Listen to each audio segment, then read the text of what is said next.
Hello everyone. Last lecture में हमने discuss किया था चार्ज डिस्ट्रीब्यूशन के बारे में, different types of charge distribution, line charge distribution, surface charge distribution and volume charge distribution. उसी के साथ हमने कुछ एग्जांपल्स डिस्कस किए थे जहाँ पे हमने फाइंड आउट किया था electric field due to a rod of length L, और उसी के साथ हमने डिस्कस किया था electric field due to a circular ring having charge density lambda, uniform charge density lambda and radius r at point P, which is z distance above the center of the ring. उसी के साथ आपको मैंने कुछ practice problem दिया था। मैंने कहा था आपको फाइंड आउट करना है कि इलेक्ट्रिक फील्ड किस वैल्यू ऑफ जेड के लिए मैक्सिमम होगी और उस मैक्सिमम इलेक्ट्रिक फील्ड की वैल्यू क्या होगी। तो चलिए आज उसको रिविजिट कर लिया। आई होप सबने वो प्रॉब्लम सॉल्व कर ली होगी। मैं क्विकली उसको रिविजिट कर देता हूँ कि हमारे पास क्या प्रॉब्लम थी। लास्ट लेक्चर में जो हमने इलेक्ट्रिक फील्ड निकाला था वो निकाला था पॉइंट P पे, due to this ring having charge density lambda, okay, और इसकी रेडियस r थी। तो एक्सप्रेशन हमारे पास आया था, आपको याद होगा, E is equal to 1/4 pi epsilon naught QZ upon z square plus r square to the power 3/2 z cap. Z cap किस डायरेक्शन में है? जेड कैप ये ऊपर की तरफ, right. So this is z cap, okay. ये हमारे पास इलेक्ट्रिक फील्ड की वैल्यू, हमें जेड की वो वैल्यू बतानी थी जिस पे ये इलेक्ट्रिक फील्ड मैक्सिमम होगा, राइट। यहाँ से आप देखिए, ध्यान से अगर आप देखेंगे, where Q is equal to what हमने फाइंड आउट किया था, Q is equal to lambda into 2πr, okay. Now हमें फाइंड आउट करना, मैंने जो क्वेश्चन दिया था वो है find the value of z for which E is maximum. तो उसके लिए मैंने कहा था आपको फाइंड आउट करना है DE over DZ is equal to 0। तो हमने ये E का एक्सप्रेशन लिया और उसका Z के रेस्पेक्ट में डेरिवेटिव कर दिया, राइट। आप ध्यान रखेंगे यहाँ पे मैंने Q की वैल्यू सब्स्टिट्यूट कर दी, तो Q की वैल्यू लैम्डा इंटू 2πr यहाँ पे सब्स्टिट्यूट कर दिया, ओके। उसके बाद जो जो कांस्टेंट है, लैम्डा 2πr कांस्टेंट है, 4 पाई एप्सिलॉन नॉट कांस्टेंट है, उन सबको बाहर ले लिया। Z cap is also constant, उसको भी बाहर ले लिया और इसका डेरिवेटिव करेंगे। तो ये तो पूरा पोर्शन राइट हैंड साइड में जाके 0 हो जाएगा। तो अगर इसका डेरिवेटिव स्टार्ट करेंगे तो डिनोमिनेटर का square, that is z square plus r square to the power 3/2 का स्क्वायर करेंगे तो बाई 2 कैंसिल हो जाएगा, 3 बचेगा। ये डिनोमिनेटर आ जाएगा, जेड का डिफरेंशिएशन 1 हो जाएगा, माइनस जेड डिनोमिनेटर का डिफरेंशिएशन करना है तो आ जाएगा 3/2 दिस डिफरेंशिएशन, और फिर से हमें z square plus r square का डिफरेंशिएशन करना पड़ेगा, that is 2z which is equal to 0, right. ये डिनोमिनेटर इधर जाके 0 हो जाएगा क्रॉस मल्टीप्लिकेशन से। उसके बाद यहाँ पे z square plus r square to the power half common ले लेंगे तो हमारे पास अंदर क्या बचेगा, यहाँ पे पावर 1 बचेगी, z square plus r square, और यहाँ से ये बाहर आ जाएगा, 2 से 2 कैंसिल हो गया तो ये 3z स्क्वायर बचा। तो हमारे पास ऐसी कुछ इक्वेशन आ जाएगी, या फिर ये आएगी या फिर ये आएगी, राइट, इज इक्वल टू 0। तो हम अब हमारे पास दो सॉल्यूशंस पॉसिबल हैं। इस इक्वेशन को 0 बनाने के लिए दो सॉल्यूशंस कौन कौन से पॉसिबल हैं, या फिर ये वाला टर्म 0 हो जाए या फिर ये वाला टर्म 0 हो जाए। तो अगर मैं इस वाले टर्म को 0 रखूंगा यहाँ पे, तो आप देखिए Z square plus r square is equal to 0, तो यहाँ से जेड की वैल्यू आ जाएगी plus minus RI, where I is under root -1, आप जानते हैं, राइट। तो this is trivial solution, we are not interested in imaginary solutions, we want real solution. So that means हमें क्या करना पड़ेगा, ये वाला ट्रिवियल सॉल्यूशन किसको कहते हैं, जो लेस सिग्निफिकेंट होते हैं, जिनका कोई हमारे लिए उतना ज़्यादा इंपॉर्टेंस नहीं है, even though mathematically they are solutions, okay. उनको हम डिस्कार्ड नहीं कर सकते as a solution, but physically they don't have that much importance to us, और we can say they are not of our interest. So यहाँ पे हम इसको अगर वैल्यू को 0 कर दें तो ये आ जाएगा r square minus 2z square is equal to 0। तो यहाँ से r square is equal to 2z square और z square is equal to, sorry, so this should be r square by 2, और यहाँ से अगर मैं जेड की वैल्यू निकालूं तो जेड की वैल्यू आ जाएगी plus minus r by under root 2, okay. तो हमें पता चल गया that electric field will be maximum at this z value, जब जेड की वैल्यू क्या होगी, plus minus r/√2। So therefore electric field will be maximum at this point. Now अब हमें मैक्सिमम इलेक्ट्रिक फील्ड निकालना है, राइट। तो मैक्सिमम इलेक्ट्रिक फील्ड हम कैसे निकाल सकते हैं, हमें पता है इलेक्ट्रिक फील्ड का एक्सप्रेशन ये होता है, अगर हम इस जेड की वैल्यू को यहाँ पे सब्स्टिट्यूट कर दें तो मैक्सिमम इलेक्ट्रिक फील्ड आ जाएगा। तो वही किया, E will be E maximum if Z is equal two plus R/2, R/√2। आप कर सकते हैं माइनस R/√2 रख के भी देख सकते हैं, वहां पे भी आपको वैल्यू मिल जाएगी। तो एक ही बात है, हमने यहाँ पे Z is equal to R/√2 रख दी। आई होप सबको कैलकुलेशन आती है। जब आप जेड की जगह यहाँ पे और यहाँ पे R/√2 रखेंगे तो आपके पास ये एक्सप्रेशन आएगा। उसके बाद आई होप सब लोग कैलकुलेट कर सकते हैं। तो E मैक्सिमम की वैल्यू हमारी ये हो जाएगी। ओके, ये हमने आपको होमवर्क दिया था एज ए प्रैक्टिस प्रॉब्लम जो आपको करनी थी। जिन लोगों को नहीं समझ में आया होगा वो यहाँ से कंटिन्यू कर सकते। Okay, now we will move to other point for the same question. तो इलेक्ट्रिक फील्ड का फॉर्मूला अगर आप ध्यान रखेंगे यहाँ पे, so electric field is equal to, जो हमारे पास अभी फॉर्मूला था वो था 1/4πε0 lambda into 2πr which is nothing but charge, okay, into ये आ जाएगा z डिवाइडेड बाय, ये आ जाएगा z² plus r² to the power 3/2, okay. और ये था हमारे पास जेड कैप, ओके। नाउ इसमें एक क्वेश्चन हमने यहाँ पे ऐड कर दिया कि what will be the frequency of oscillation if a charge -q is placed at point P and then we will release that point. तो फ्रीक्वेंसी ऑफ ऑसिलेशन क्या होगी। Now this is a very very important question. Again अगर आपको frequency of oscillation निकालना है तो हमने previous lectures में आपको डिस्कस किया था कि फ्रीक्वेंसी ऑफ ऑसिलेशन कैसे निकालेंगे, बट उससे पहले हम यहाँ पे कुछ डिस्कस कर लेंगे जो कि काफी इंपॉर्टेंट है। इस एक्सप्रेशन को आप ध्यान से देखिए, और z जो डिस्टेंस है वो कहां से है, centre of the circle, right, वहां से डिस्टेंस है।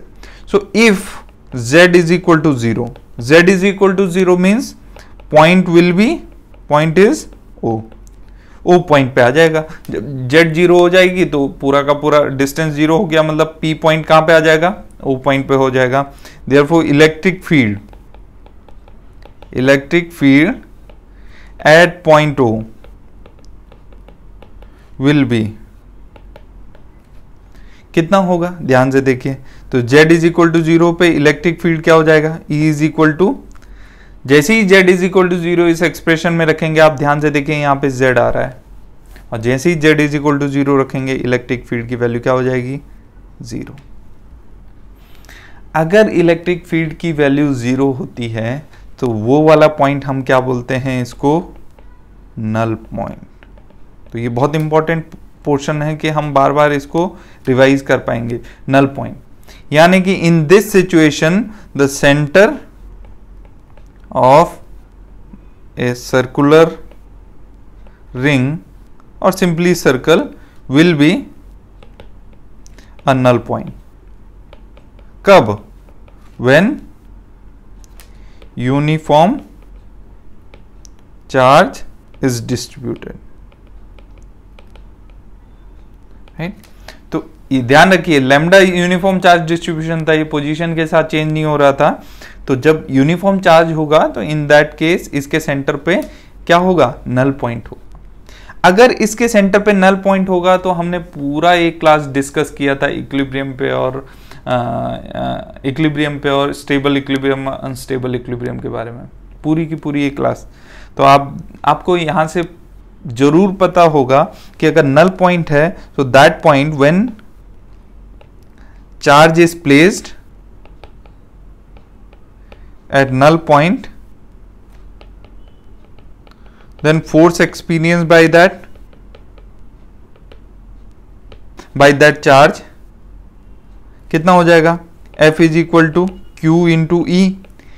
लेकिन इलेक्ट्रिक फील्ड तो नल पॉइंट पे कितना है, 0 है, तो फोर्स कितना हो जाएगा, 0।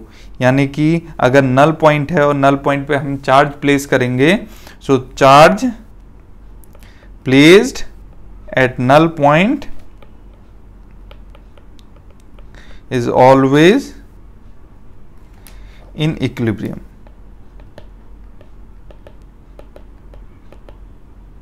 यहाँ पे हम डिस्कस कर रहे हैं कि वो हमेशा इक्विलिब्रियम में रहेगा। चलिए मैं इस फिगर को थोड़ा नीचे ले लेता हूँ।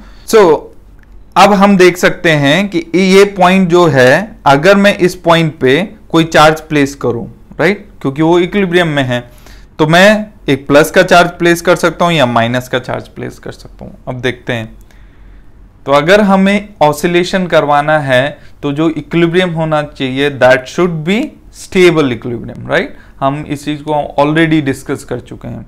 और स्टेबल इक्विलिब्रियम कैसे चेक करते हैं कि जो इक्विलिब्रियम पॉइंट है उस पॉइंट से थोड़ा सा हम डिस्प्लेस करते हैं, very small displacement from that point, right, और रिलीज करते हैं।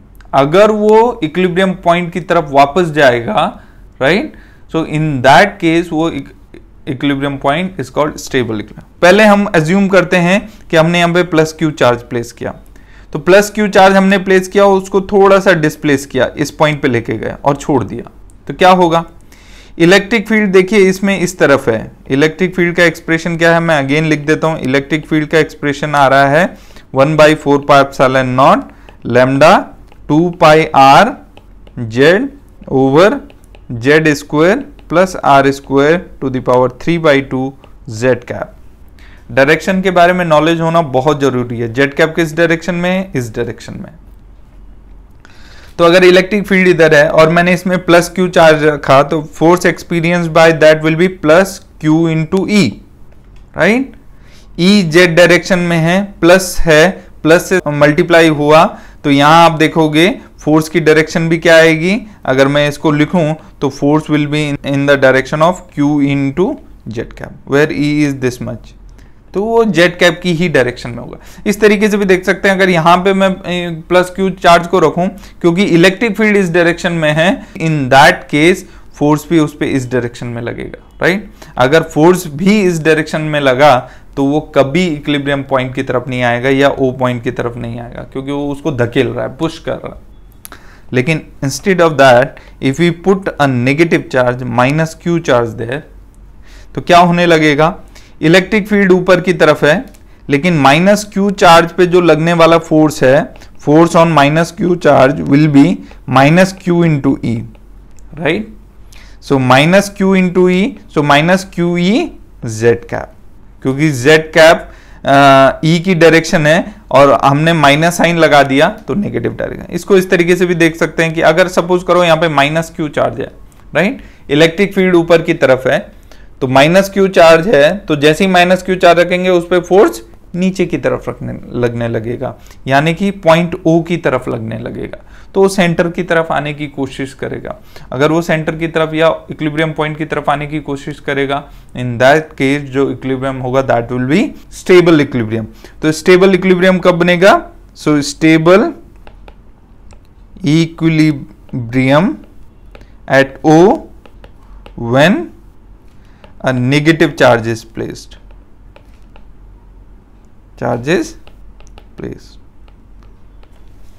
at O।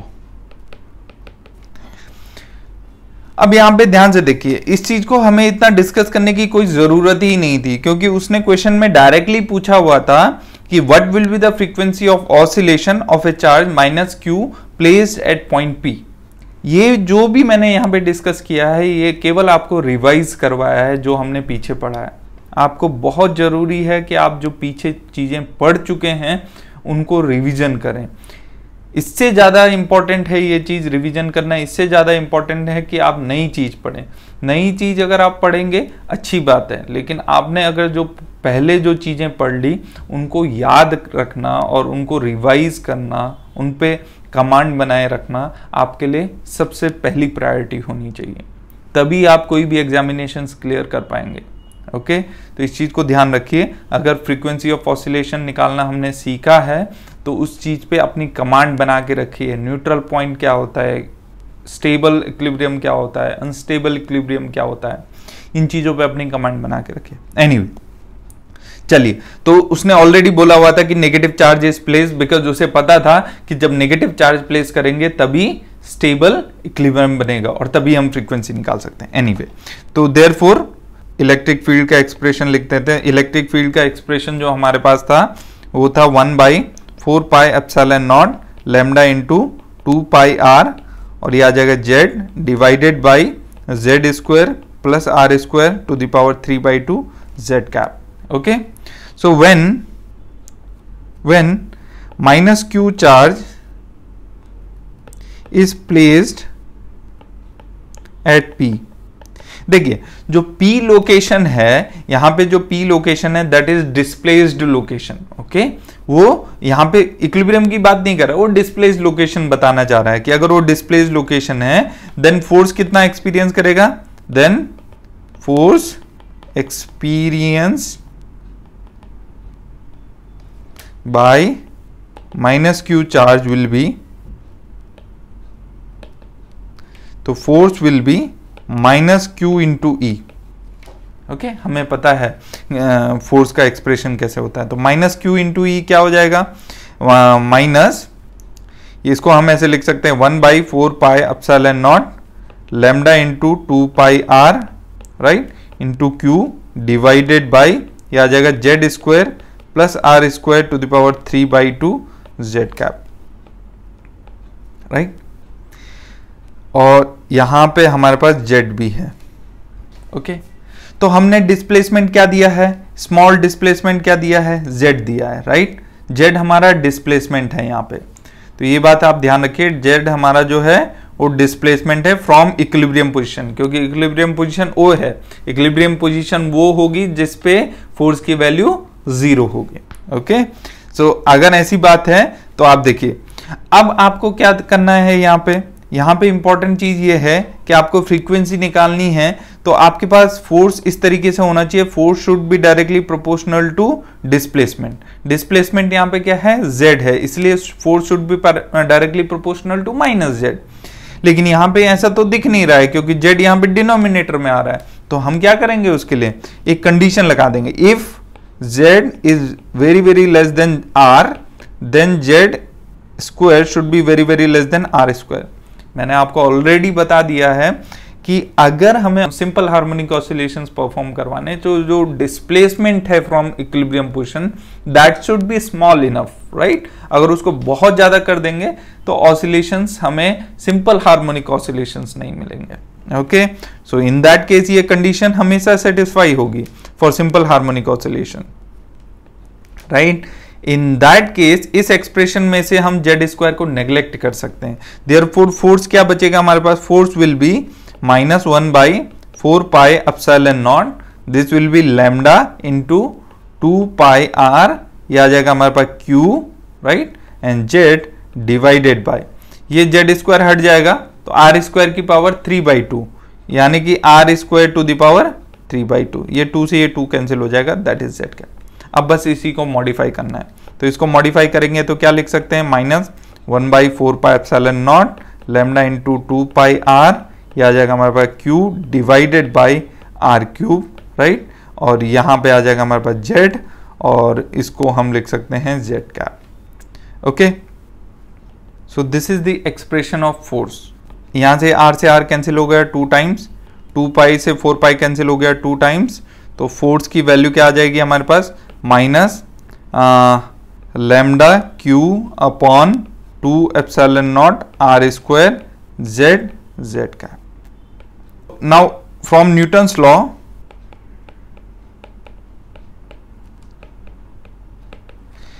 आज मैं आपको यहाँ पे कुछ इंपॉर्टेंट चीज बताने वाला हूं जिसको हम आगे यूज करेंगे हमेशा। From Newton's law F is equal to क्या होता है, ma। In this situation we can write F is equal to, this is scalar form now, m d2 z over dt square, because यहाँ पे जो हमारे पास displacement है वो z में है, इसलिए हमने d2 z over dt square लिया। ये दोनों इक्वल हो जाएंगे, तो इक्वल हो जाएंगे, therefore m d2 z over dt square is equal to minus lambda q upon 2 epsilon naught r square z। Okay, और हमने डायरेक्शन को छोड़ दिया, राइट, तो इसको हम मॉडिफाई कर लेंगे, तो ये आ जाएगा d2 z over dt square, m से डिवाइड कर लिया और राइट हैंड साइड में सब कुछ लेके आया, प्लस ये आ जाएगा lambda q upon 2m epsilon naught r square, और ये आ जाएगा z is equal to 0। Okay, now standard SHM equation क्या है? स्टैंडर्ड SHM क्या होता है? d2z over dt square plus omega square z is equal to 0। आपको याद रहना चाहिए, और इसी के साथ आपको याद रहना चाहिए omega square is equal to under root k upon m, where k is the force constant. और इसी के साथ आपको याद रहना चाहिए omega square is equal to k upon m, not under root k upon m, and then omega is equal to under root k upon m, और यहां से हम लिख सकते हैं 2 pi f is equal to under root k upon m। Okay, यहां से frequency की वैल्यू निकाल सकते हैं 1/2 pi under root k upon m। Okay, मैं आपको ये क्यों बता रहा हूं अभी आपको समझाऊंगा। तो अगर आपको ये चीजें याद है तो आपको बहुत ज्यादा कुछ करने की जरूरत नहीं होती है, आप डायरेक्टली लिख पाएंगे। एनीवे, अभी फिलहाल हम इसको स्टैंडर्ड इक्वेशन से कंपेयर करेंगे। So this is the value of omega square, so therefore omega square is equal to lambda q upon 2m epsilon naught r square, right. तो यहां से ओमेगा की वैल्यू क्या आ जाएगी? Under root lambda q upon 2m naught epsilon naught r square, sorry 2m epsilon naught r square, so this is m। Okay, यहां से इसको लिख सकते हैं 2 pi f is equal to under root lambda q upon 2m epsilon naught r square, और यहां से frequency की वैल्यू आ जाएगी 1/2 pi under root lambda q upon 2m epsilon naught r square. This will be the frequency of oscillation. Okay, time period अगर आपको निकालना है तो that will be simply 1/f। But हमें अगर इसी इक्वेशन से आंसर को लिखना था तो कैसे लिखना था? देखिए, इसको हम स्टैंडर्ड फॉर्म से कंपेयर करेंगे, f is equal to minus of kz। Okay, आप अगर इससे कंपैरिजन करेंगे, this is Hooke's law, f is equal to minus of kx। Okay, इससे कंपैरिजन करेंगे तो k की वैल्यू है जो z के साथ मल्टीप्लाई में है या जो डिस्प्लेसमेंट के साथ मल्टीप्लाई में है, that will be the value of k। तो यहां से हमारे पास k की वैल्यू क्या आ जाती? k की वैल्यू आ जाती है हमारे पास lambda q upon 2 epsilon naught r square. जैसे ही आपको ये वैल्यू पता चलती, अगर आपको डायरेक्टली ये फॉर्मूला याद है, राइट, जो हम ऑलरेडी निकाल सकते हैं, तो इस वैल्यू को यहां पे रख के आप डायरेक्टली फ्रीक्वेंसी लिख सकते हैं 1/2 पाई अंडर रूट, और ये आ जाएगी lambda q upon 2 epsilon naught r square m। So these two values are same. तो आपको इतना बड़ा करने की जरूरत नहीं होगी उस केस में, अगर आप डायरेक्टली यहाँ पे कंपैरिजन करें f is equal to minus kx से और k की वैल्यू निकाल लें। और ध्यान रखें उस केस में फ्रीक्वेंसी की एक्सप्रेशन होगा f is equal to 1/2 pi under root k upon m। Okay, इसको k को हम फोर्स कांस्टेंट भी बोलते हैं। आगे आने वाले टाइम में हम इसको और अच्छी तरीके से समझेंगे, क्लासिकल मैकेनिक्स जब हम करेंगे तो वहां पे भी अच्छे से समझेंगे। आई होप सबको समझ में आ गया होगा। Now we will move to next example. Find out electric field at point P and charge density of square shaped wire is, so this is a square shaped wire and for which the charge density is given to us is lambda, right, and it has length of L। So हमें find out करना है P point पे electric field क्या होगा। अब यहाँ पे बात को समझिए, अभी तक हमने कितने एक्सप्रेशंस पढ़ लिए हैं इलेक्ट्रिक फील्ड के। अगर आप चाहें तो वही पुराना मेथड है, आप इसको ब्रेक डाउन कीजिए a very small section and find out कीजिए, उसकी वजह से इलेक्ट्रिक फील्ड यहाँ पे फाइंड आउट करिए। लेकिन यहाँ पे हम अपना एलिमेंट चेंज कर देंगे। मैं आपको बताता हूँ एलिमेंट क्या होता है। सो अभी तक हमने क्या क्या पढ़ लिया? हमने आपसे डिस्कस किया था कि हमें फाइनली जो हमारी रिक्वायरमेंट है that is of electric force, और इलेक्ट्रिक फोर्स क्या होता है? Q into E, right. अब हमें फाइंड आउट करना था इलेक्ट्रिक फील्ड के डिफरेंट एक्सप्रेशंस। सो इलेक्ट्रिक फील्ड के लिए हमारे पास डिफरेंट एक्सप्रेशंस क्या है for different kinds of systems. तो एक्सप्रेशन क्या थे? 1/4 pi epsilon not Q by R square, और ये R cap that is for point charge, ये हमने पढ़ा, राइट। उसके बाद हमने पढ़ा लाइन चार्ज रॉड के लिए। तो for a rod of length L जो एक्सप्रेशन था that was 1/4 pi epsilon naught ये, और यहां पे था हमारे पास lambda into L divided by, यह था Z square plus where Z is the distance from the wire, Z square plus L square by 4 where L is the length of the wire half into यहाँ पे हमारे पास था Z। Okay, और यहाँ पे हमारे पास था ये जेड कैप। ओके, मैं आपको बता दूं ये किस सिचुएशन में था। ये तब था जब हमारे पास एक रॉड है, ये रॉड गिवन है और इससे जेड डिस्टेंस ऊपर, सेंटर से जेड डिस्टेंस ऊपर हमने क्या फाइंड आउट करना है, इलेक्ट्रिक फील्ड फाइंड करना है। इस पॉइंट पे इलेक्ट्रिक फील्ड फाइंड, आपको पता होना चाहिए कि ये एक्सप्रेशन कब वैलिड है। अगर आपको ये नहीं पता कि ये एक्सप्रेशन कब वैलिड है तो आप फाइंड आउट नहीं कर पाएंगे कि आपका इलेक्ट्रिक फील्ड का एक्सप्रेशन सही है या गलत है। ओके, नाउ यहाँ पे ध्यान से देखिए कि जेड डिस्टेंस है और इसकी डिस्टेंस कितनी है, l/2 है, l है और ये सेंटर पॉइंट है, यानी कि यहाँ से लेकर यहाँ तक l/2 है और यहाँ से लेकर यहाँ तक l/2। तो आपको एक्सप्रेशंस को ध्यान रखना है कि ये एक्सप्रेशन इलेक्ट्रिक फील्ड का किस कंडीशन के लिए वैलिड है। थर्ड जो एक्सप्रेशन हमने फाइंड आउट कर लिया वो इलेक्ट्रिक फील्ड का था for a circular ring of uniform charge, that is 1/4πε0 lambda into 2πr। Okay, ये हमने पढ़ा z ओवर यहाँ था z² plus r² to the power 3/2 z cap. ये हमने ऑलरेडी पढ़ लिया है अभी। उसके कंडीशन क्या थी कि कोई सर्कुलर रिंग है, उसकी चार्ज डेंसिटी लैम्डा है, रेडियस r है और उसके सेंटर से z डिस्टेंस ऊपर इलेक्ट्रिक फील्ड की वैल्यू ये आती है, राइट। तो इलेक्ट्रिक फील्ड की डायरेक्शन ये होगी और वैल्यू ये होगी। ओके, पॉइंट चार्ज के केस में ये है, किसी पॉइंट P पे प्लस Q चार्ज की वजह से इलेक्ट्रिक। तो जब हमने लास्ट लेक्चर में इलेक्ट्रिक फील्ड का एक्सप्रेशन स्टार्ट किया था तो हमारे पास एक ही इंफॉर्मेशन थी कि हम पॉइंट चार्ज का फॉर्मूला जानते थे इलेक्ट्रिक फील्ड का। हमने पॉइंट चार्ज के फॉर्मूले से एक्सप्लोर करके electric field due to rod find out किया, फिर हमने electric field due to circle भी फाइंड आउट किया। ओके, ये चीजें हमने फाइंड आउट कर ली। तो अब हमारे पास इलेक्ट्रिक फील्ड का जो पूल है जिसमें हमारे पास इलेक्ट्रिक फील्ड के फॉर्मूले हैं for different kind of systems, वो बढ़ गया है, वो दायरा बढ़ गया है, राइट।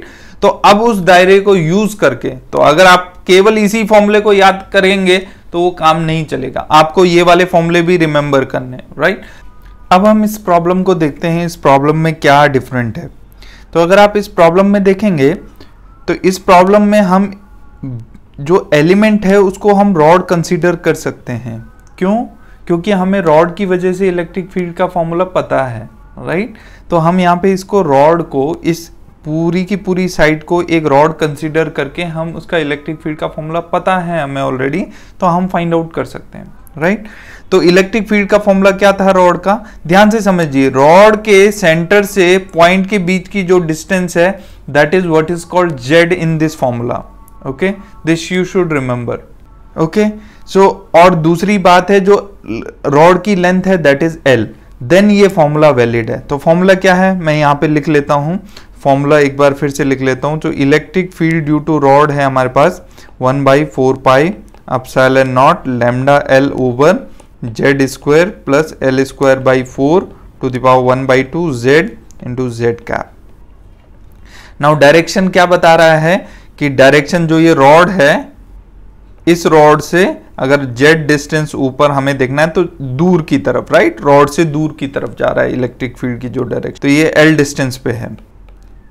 अब ध्यान से देखिए, यहां पे कंपैरिजन करेंगे। देखिए जो यहां पे जेड डिस्टेंस गिवन है, वहां पे जो जेड डिस्टेंस है वो सेंटर ऑफ स्क्वायर से गिवन है, राइट। बट हमारे पास जो ये फॉर्मूला है जो हम एलिमेंट की तरह यूज कर रहे हैं that is from the wire और the center of the wire, right. तो अगर सेंटर ऑफ द वायर की बात करूं मैं यहां से, तो यहां से लेकर अगर मैं P की डिस्टेंस फाइंड आउट करूं तो वो हम कैसे फाइंड आउट कर सकते हैं, ध्यान से देखिए आप। सो हमें पता है यहां से लेकर यहां तक की डिस्टेंस कितनी होगी, राइट, क्योंकि ये भी सेंटर है तो ये भी L डिस्टेंस है, तो यहां से लेकर यहां तक की डिस्टेंस हो जाएगी ये L/2, राइट। तो वायर के सेंटर से P पॉइंट की डिस्टेंस क्या हो जाएगी, √z² plus l²/4। Pythagoras theorem apply कर देंगे क्योंकि ये 90 डिग्रीज पे है। ओके, आप ध्यान से समझिए, ये साइड है, पहले हम इलेक्ट्रिक फील्ड इस पॉइंट पे निकाले थे, लेकिन अब इलेक्ट्रिक फील्ड हमें यहाँ पे इस तरीके, इधर भी साइड से इधर भी साइड से, तो हमें यहाँ पे फाइंड आउट करना है। तो यहाँ पे देखूंगा तो इलेक्ट्रिक फील्ड जो डिस्टेंस होगी वो कुछ ऐसे होगी, ऐसे स्ट्रेट जेड ना होके ऐसे स्लैंट हाइट, स्लैंट लेंथ रहेगी हमारे पास। तो वो हम कैसे फाइंड आउट कर सकते हैं, यूजिंग पाइथागोरस थ्योरम हमने वो फाइंड आउट कर लिया। देयरफॉर z की जगह क्या रिप्लेस करना पड़ेगा एक्सप्रेशन में, Z square plus L square by 4 इसका स्क्वायर रूट हमें रिप्लेस करना पड़ेगा z की जगह में। आप समझिए, क्योंकि जो ये एक्सप्रेशन है, जो ये एक्सप्रेशन हमने रॉड के लिए फाइंड आउट किया था, वो तब है जब पॉइंट P की डिस्टेंस जो होगी वो z, इस सेंटर से पॉइंट P की डिस्टेंस को हम z बोल रहे हैं। तो इस केस में वायर से उस पॉइंट ऑफ इंटरेस्ट की डिस्टेंस हमने कैसे पाइथागोरस थ्योरम से निकाल ली, तो वो आई हमारे पास z square plus L square by 4। तो इस एक्सप्रेशन में जो हम करेंगे वो जेड की जगह हम क्या रिप्लेस करना पड़ेगा, हमें ये वाली डिस्टेंस रिप्लेस करनी पड़ेगी, राइट। देयरफॉर ओके, दूसरी बात समझिए, therefore electric field due to one side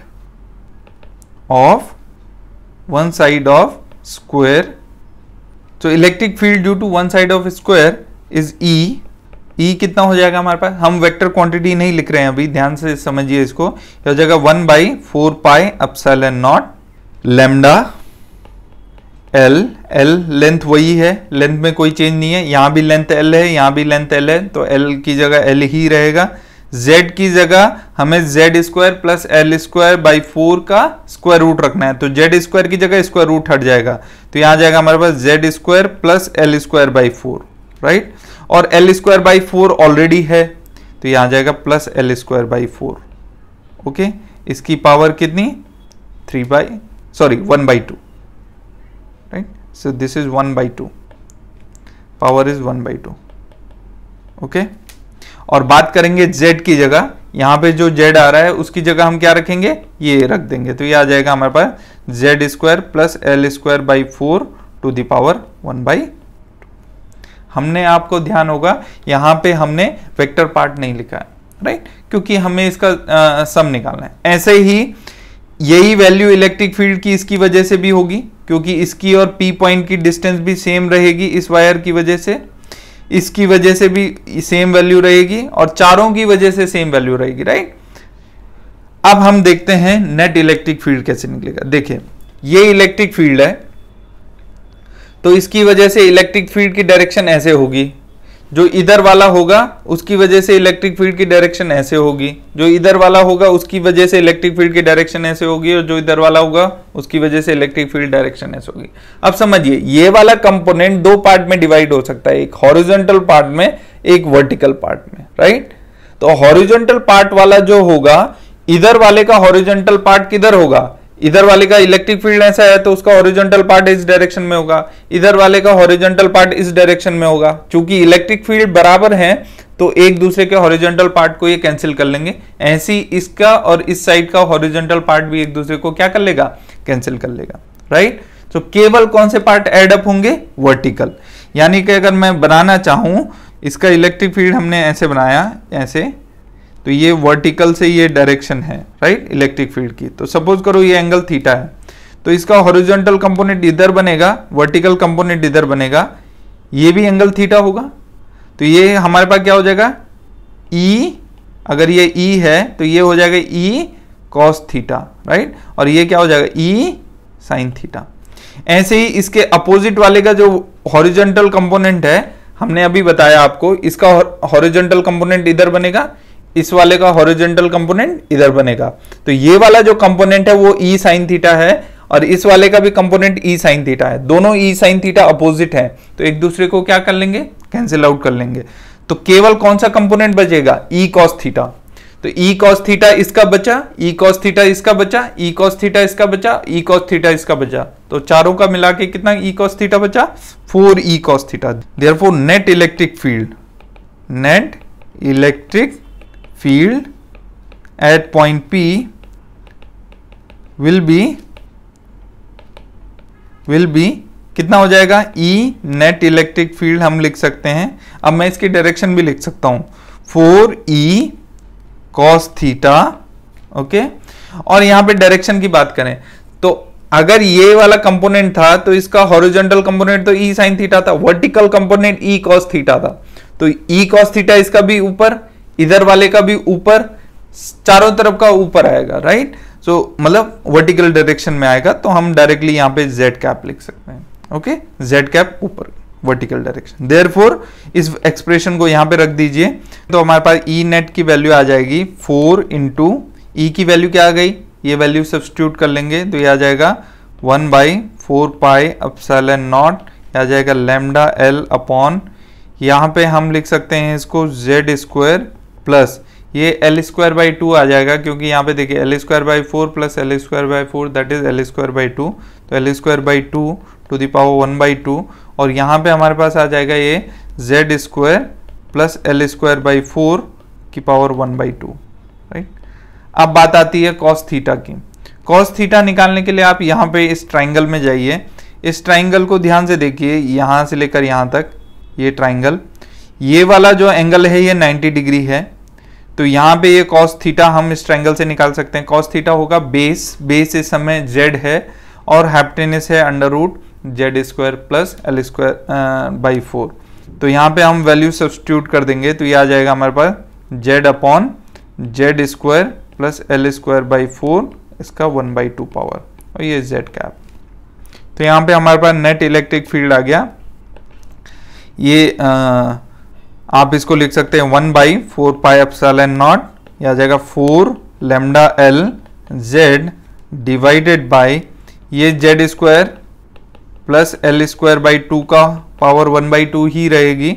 यहाँ देखिए ये स्क्वायर रूट ऐड हो गए 1 हो जाएगी पावर, तो ये आ जाएगा z square plus L square by 4, और यहाँ आ जाएगा ये z कैप। तो आप इस तरीके से इलेक्ट्रिक फील्ड को निकालें। अगर आप ध्यान देंगे तो इस पूरे एक्सप्रेशन को करने के लिए हमें 4 लाइंस की जरूरत पड़ी, ये 2, 3 और 4। ओके, 4 लाइंस में हमने पूरे के पूरे एक्सप्रेशन को डिराइव कर लिया। ये किसकी हेल्प से, जब हमें एलिमेंट का फॉर्मूला याद था कि ये फॉर्मूला क्या है, और उसकी हर एक डिटेल याद थी कि उसके छोटे छोटे कंपोनेंट्स का मीनिंग क्या है उस एक्सप्रेशन में, तो आप इसको इस तरीके से इजीली फाइंड आउट कर सकते। आई होप ये एग्जाम्पल आपको समझ में आ गया होगा। ओके, सो आप लोगों को क्या याद रखना है, आप लोगों को ये बेसिक चीजें याद रखनी है, राइट। बेसिक एक्सप्रेशन और उनकी एवरी डिटेल की, जो एल है वो क्या है, और जेड डिस्टेंस कहाँ से ली गई है, आर क्या है, तो अगर आपको ये चीजें पता है तो आप कंपेयर करके एक्सप्रेशन को इजीली विदाउट नो टाइम आप फाइंड आउट कर सकते हैं। तो इसलिए आप इसको अच्छे से ध्यान दीजिए। Now we will move to next question. Next question क्या दिया है, find out the total charge if a charge is distributed along z direction with charge density this one। तो चार्ज डेंसिटी हमें दिया है, lambda is the linear charge density, so हमें charge find out करना है। so we know that lambda is equal to क्या होता है, dq over dl। okay, now dq over dl होता है तो dq is equal to क्या आ जाएगा, lambda into dl। बट आप ध्यान से देखिए यहाँ पे dl जो है उसने कहा है along z डायरेक्शन है, बोला along z डायरेक्शन है, मतलब dl की वैल्यू क्या हो जाएगी, dz। ओके, आप लोगों ने मैथमेटिकल फिजिक्स का लेक्चर देखे होंगे तो आपको समझ में आ गया होगा कि उसमें हमने पढ़े थे length element, surface element, volume element. अगर आप लोगों ने वो वीडियोस नहीं देखे हैं तो मैं रिकमेंड करूंगा कि आप पहले उनको जाके अच्छे से देखें, उनको प्रैक्टिस करें, तब जाकर यहाँ पे प्रैक्टिस करने आए। क्योंकि अगर आप उनको प्रैक्टिस नहीं करेंगे तो आई फील, अगर आपको ये टर्म्स नहीं पता हैं कि लेंथ एलिमेंट क्या है, सरफेस एलिमेंट क्या है, वॉल्यूम एलिमेंट क्या है, तो आप इसको आधा अधूरा पढ़ पाएंगे और फिर आपको पूरी अच्छे से समझ में नहीं आएगा। एक बात ध्यान दीजिए, जिस चीज़ को मैं ऑलरेडी वहाँ पे कवर कर चुका हूँ उसको मैं यहाँ पे भी कवर करूँगा तो बहुत ज़्यादा लेंथी हो जाएगा सब्जेक्ट, और उसका कोई मायने भी नहीं है। इसलिए उस चीज़ को आप वहीं पे जाके पढ़िए, मैथमेटिकल फिजिक्स को इसीलिए आपको पहले करवा दिया गया है। चलिए, so dl is equal to dz हो जाएगा। सो देयरफॉर dq क्या आ गया हमारे पास, लैम्डा टाइम्स dz।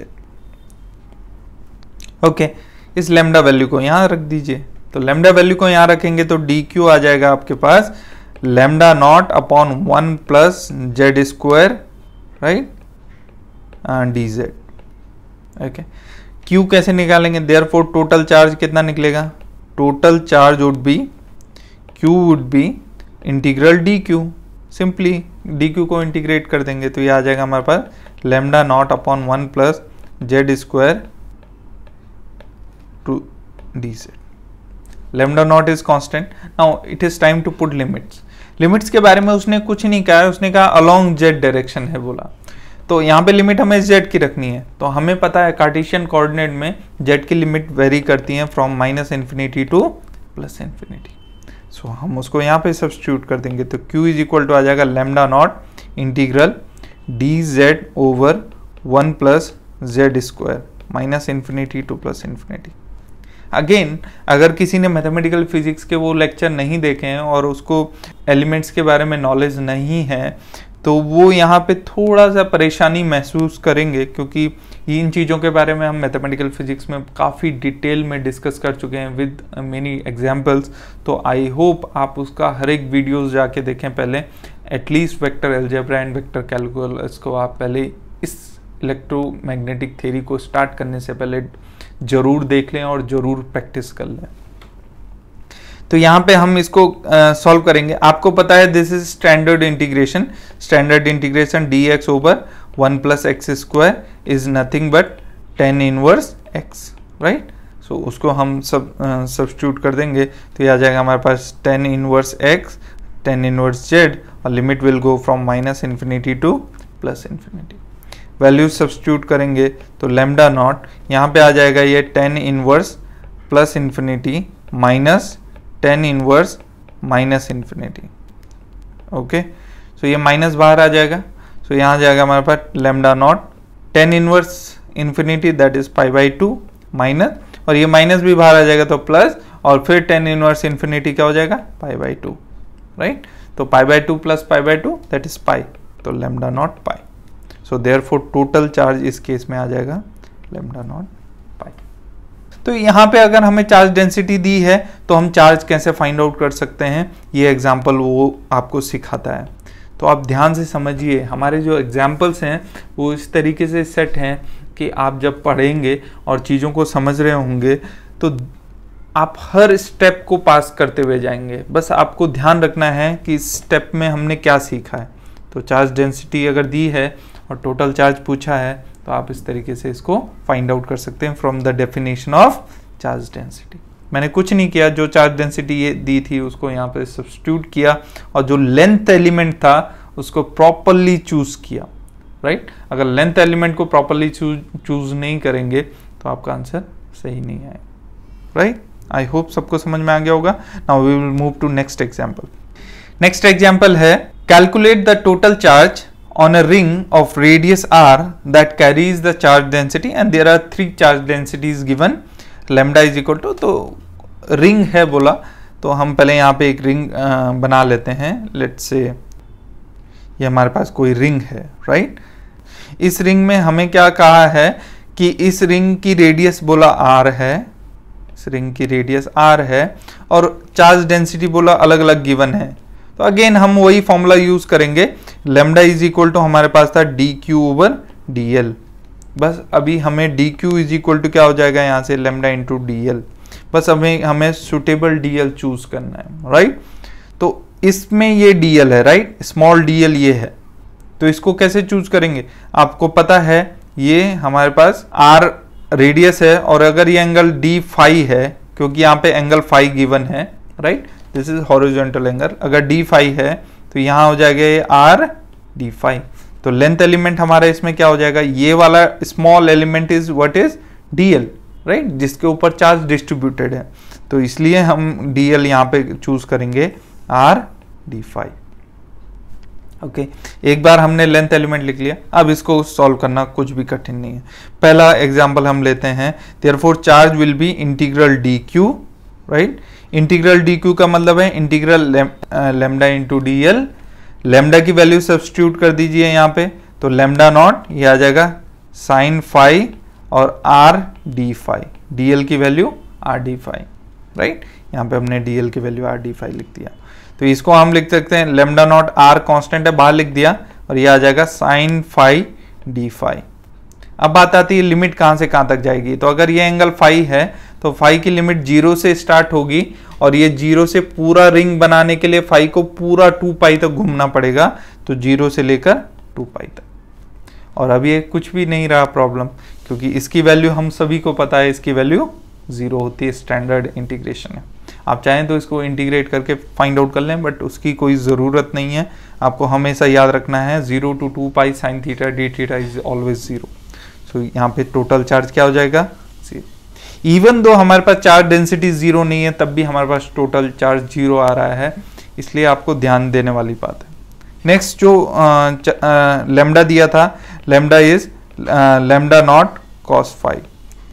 तो अगर लेमडा नॉट कॉस फाई है, इन दैट केस जो चार्ज निकलेगा, charge will be simply lambda into d l, d l r d phi, ध्यान रखिए। तो ये आ जाएगा लेमडा नॉट कॉस फाई और ये आ जाएगा r d phi. Again phi की लिमिट 0 से 2 पाई तक जाएगी। तो आप इसको अगर लिखेंगे तो ये लेमडा नॉट आर आ गया, और इसको लिख सकते हैं cos phi d phi 0 to 2 pi. Okay, now cos phi d phi 0 to 2 pi again is 0। मेरे को आपको बताने की कोई ज़रूरत नहीं है। अगर आपने मैथमेटिकल फिजिक्स का vector algebra and vector calculus का पोर्शन देखा है, इससे पहले लेक्चर सीरीज पूरी देख ली है, तो आपको इसमें कोई प्रॉब्लम नहीं होगी। These are standard integrations and that's why q is equal to 0। Again third जो एग्जाम्पल दिया है, थर्ड एग्जाम्पल आपको दिया है, लेमडा इज इक्वल टू आपको बोला है lambda naught 1 plus sine phi. तो ये आ जाएगा lambda naught 1 plus sine phi, इसके लिए फाइंड आउट करना है बोला। तो हमारे पास q क्या हो जाएगा, हमें पता है q इज इक्वल टू क्या होता है, लेमडा इंटू डी एल। तो लेमडा की वैल्यू क्या है, lambda naught 1 plus sine phi, और डी एल की value again r d phi. Ring के ऊपर डी एल की वैल्यू आर डी फाई होगी। ये चीज़ आपको ध्यान रखनी है, राइट। आप ऐसे भी सीख सकते हैं कि कैसे हमने डी एल की वैल्यू आर डी फाई निकाली। तो यहाँ से लेमडा नॉट बाहर आ गया, आर बाहर आ गया, तो हमारे पास क्या बचा 1 plus sine phi d phi, और यहाँ 0 से 2 पाई। अब इसको थोड़ा सा सॉल्व करना पड़ेगा, तो ये आ जाएगा लेमडा नॉट आर। ओके, इसको हम लिख सकते हैं इंटीग्रल डी फाई 0 से 2 pi plus integral 0 to 2 pi sine phi d phi. इसको पूरे को ब्रैकेट में डालना पड़ेगा। अब यहाँ पे देखिए, again this is standard integration, solve करने की कोई ज़रूरत नहीं है, सीधा 0 रख दो। तो ये डी फाई का इंटीग्रेशन 0 to 2 पाई कितना आएगा, 2 पाई। तो ये आ जाएगा lambda naught 2 pi r. So in this case q is equal to this one. Okay okay, so now fourth part I am giving you lambda is equal to lambda naught 1 plus cos phi, ये आप निकालिए। Next part जो मैं आपको practice problem दे रहा हूं, lambda is equal to lambda naught sine square phi, and 6 part जो हमको प्रैक्टिस दे रहा हूं, lambda is equal to lambda naught cos square phi. अगर ये वैल्यूज हैं, इन दैट केस आपको फाइंड आउट करना है कि टोटल वैल्यूज। तो ये आपके लिए प्रैक्टिस प्रॉब्लम हो गई आज के लेक्चर की।